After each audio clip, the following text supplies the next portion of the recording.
the world's most advanced cold wallet for the new generation of cryptocurrency lovers. So if you are interested in buying this decent wallet, you can find a link in the description down below where you will get a 20% discount. Thank you very much, and let's dig in the video. What's up, XRP family? Thank you for joining the video again. We have some nice stuff to talk about. So there isn't much news lately about anything about crypto in general. My feeling says, guys, that there is something boiling and we are approaching 1 September. If nothing happens on 6 September, guys, I would be really surprised. If nothing happens within these coming 10 days, I would really be surprised and I wouldn't understand what's happening, because you can clearly feel and see that there is something going on. So without further ado, I found something very interesting and I'm trying to connect the dots here, so bear with me and let's dig in, guys. Let's dig in. Here we have the Federal Reserve government. Look what they're saying. Here we say, fortunately, the goals of the Fed to institute faster, safer, and more reliable payments are currently being developed by fintech startups in the United States, and much quantifiable data backs up the position that Ripple offers the best solutions the Fed can rely on to quickly achieve the goals. My recommendation is that the Fed partners with Ripple to replace the SWIFT and ACH infrastructure with RippleNet and encourage all US banks to adopt RippleNet for the following reasons that align with the Fed's goals. Now here you can see Ubiquitous, Ripple, and fintech companies are creating the Internet of Value, where money moves as easily as information. Due to the international scope and adoption of distributed ledger technology, the Interledger Protocol and the XRP ledger mechanisms for faster payments and instant settlement will be adopted by other central banks overseas, whether the Fed partners with Ripple or not. So they're kind of in a tight situation here, guys, right now. And this is really happening. This is really happening, guys. This is a letter, and this is a long time ago. It's in 2018, but this is not what I want to talk about today, because I found a very interesting document of SWIFT. Be part of a frictionless future. Download our ebook to learn more about where frictions commonly arise in cross-border payments and how SWIFT community is taking action. Now look how they talk like Ripple. Frictionless future and removing frictions in cross-border payments. This is always how Brett Garlinghouse is talking and how they are always presenting their services. Now, I downloaded this ebook and here it is. Now, it's kind of interesting because it says what they want to do about cross-border payments, how they want to remove the friction. So basically, they have a new technology which they call GPIs, okay? They use GPI to make it frictionless. That's basically what's in this ebook. And we're gonna get to how much money was in cross-border payments in 2019, and it will blow your mind. And I will calculate how much XRP has to be to cover all that money. It will be very interesting, so stay with the whole video. So here you can see, to achieve cross-border payments that are instant and frictionless requires a community effort. No bank can achieve this in isolation.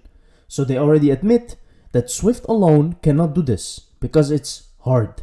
That's why SWIFT is bringing together our community to enable all financial institutions to deliver an instant and frictionless payment experience. Now remember, this is why I showed you the letter, guys. Remember that almost all of the financial institutions and banks are really considering Ripple right now. So there has to be some kind of agreement or partnership between SWIFT and Ripple, otherwise SWIFT will lose. Like, they are on the brink of losing this game. And the only thing that they can do is now work together with Ripple, because that's how they can survive. If they don't do that, in 2 years, Ripple will take over everything. So, and they already talking about community and coming together, okay? Now here we have, with challenge comes opportunity. By embracing new means of collaboration, agreeing at an industry level to implement better service levels, and embracing new technology, the SWIFT community is now able to leverage its unparalleled reach to offer new and exciting products, powered by technology such as APIs. So not only APIs, such as. Okay? Remember, what I can see in this paper is that they are not doing this alone. And they're telling us. Of course, they're not going to write Ripple in this paper, because that would be game over, end game. Everyone will buy XRP. So look at this. According to McKinsey, the value of cross-border payments was about $100 trillion in 2019, guys. That's insane. That's an insane number. Okay? If you look at the market cap of our crypto industry, it's 2 trillion, and this is 130 trillion. Can you see that market capitalization is not even something we would consider with XRP when we speculate the price, because it's not relevant. The problem that XRP is solving is much bigger than that. Okay? Now we were talking about 20 trillion and 30 trillion, but you can see that most of the money, it's 130 trillion in 1 year, guys. Now let's take a look. I made a calculation. This is the price of XRP when it would cover 130 million with the current circulating supply. Okay? So even if all the coins of XRP are in circulation, it would be half of this price. It would at least be $1,000. Now, this is not based on any fairy tale or conspiracy theories, guys. This is facts. Okay? This is what XRP can reach as a price when they will work together with Swift. And it is on the brink of happening, because they talk about ISO 22, they talk about a lot of things to solve the frictions in cross-border payments. In this paper, you can go and download it. It's very interesting. You can read everything and you can see that Swift has to have some kind of partnership with Ripple if they want to succeed in this space. Because Ripple is the technology, guys, is way better than GPIs and APIs. It's still dinosaur time payments, okay? Because they don't solve the problem of pre-funding, which is the main problem. And they need liquidity for that. They don't have that. How can they provide liquidity? They don't have a coin. They don't have anything that can provide them with liquidity. And that's the main problem with frictions in cross-border payments. So when you understand that, everything makes sense.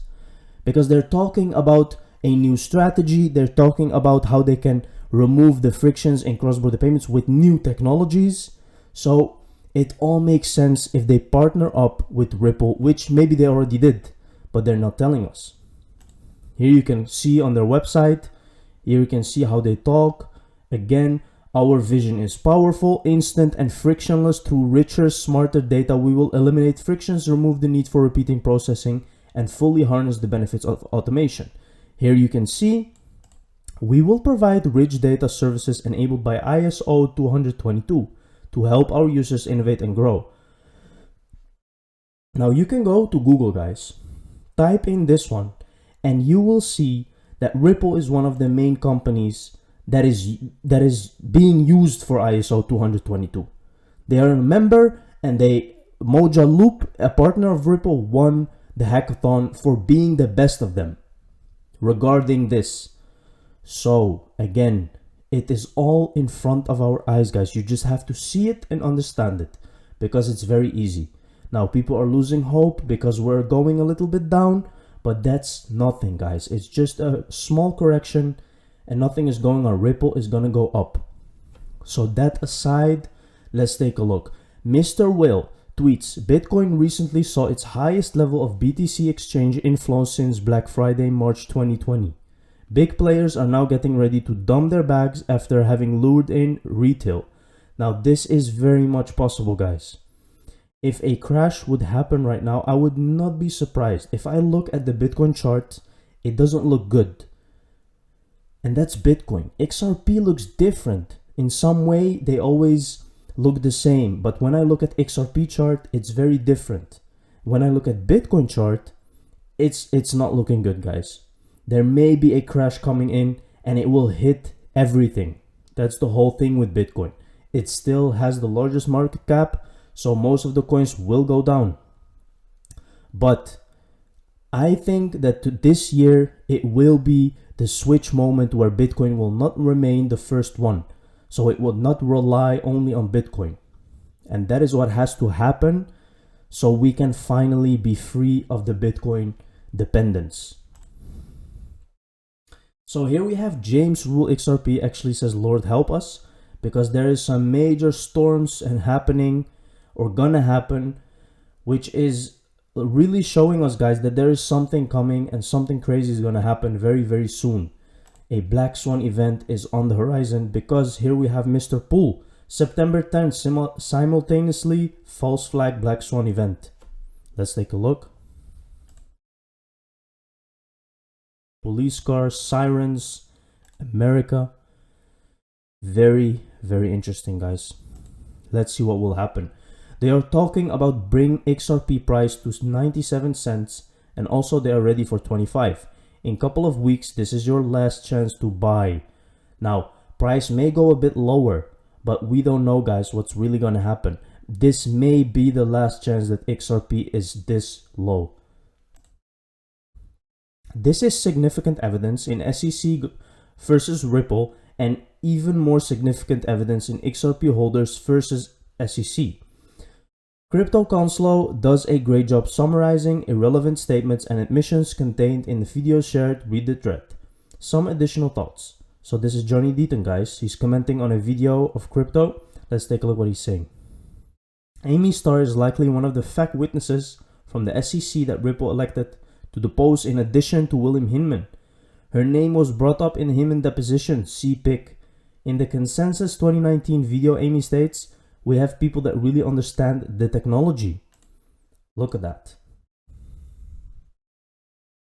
So you can pause the video, guys, and read that. Somewhere here she says we have people that really understand the technology. So that's number one. Amy Starr states that the SEC, we developed an expertise in blockchain technology, and that the SEC, we participate internationally. Why is this all significant? 1. XRP was internationally recognized as a non-security. 2.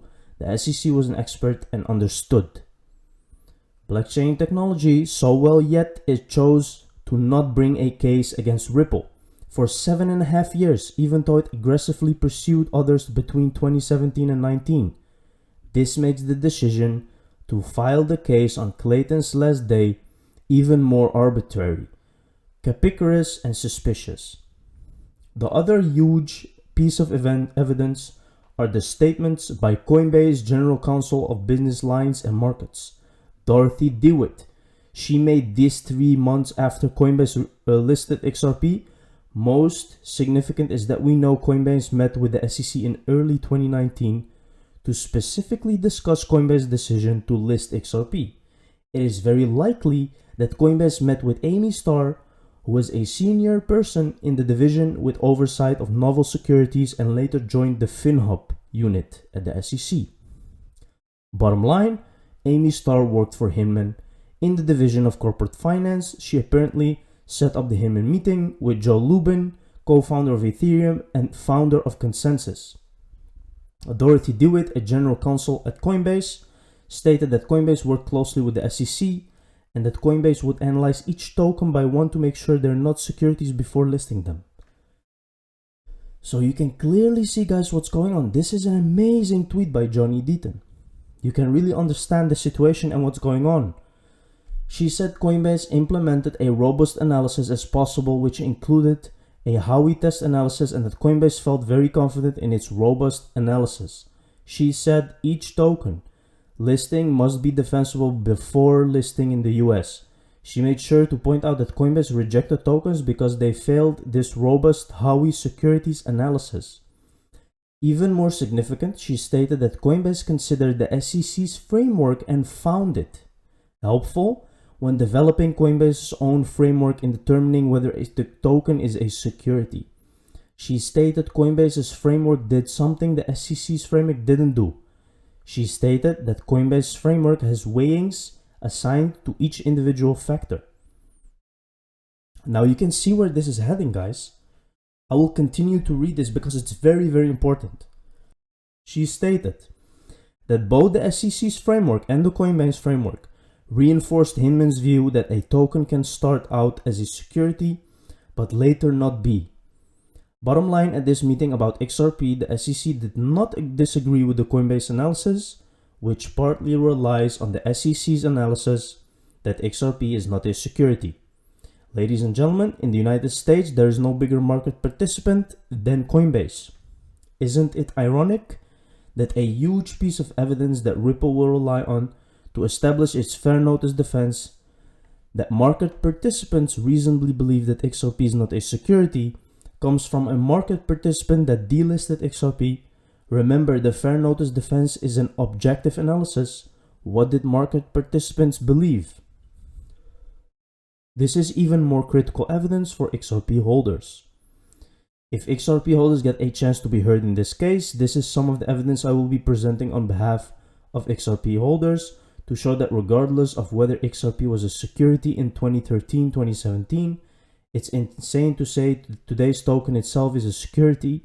For more understanding the significance, please see Crypto Law US recent video. Now, this is really amazing done by Johnny Deaton. It really gives us some clarity at why this is all BS what the SEC is doing right now. You can see, guys, this is proof. And if this is brought to the court and to the case, the judge has something very important to do. So thank you very much for watching this video, guys. I hope you liked it. See you in the next one. Cheers.